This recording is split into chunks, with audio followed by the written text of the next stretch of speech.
Mozambique was prepared to suffer for Zimbabweans. Zambia was prepared to suffer for Zimbabweans. South Africa is a sister republic to Zimbabwe. Some people have got the mistaken idea that you can go and be hosted in South Africa and start shouting bad things about Zimbabwe and talking subversion.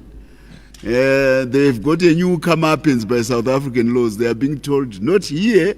We are a sister republic to Zimbabwe. We fought with the ZANU-PF. We know each other. This is not your home, South Africa. So ananyoka ya mabunu,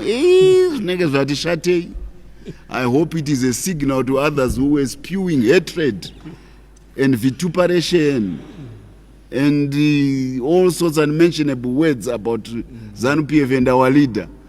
That South Africa will not tolerate. It can't be a home for vitriol against Zimbabwe.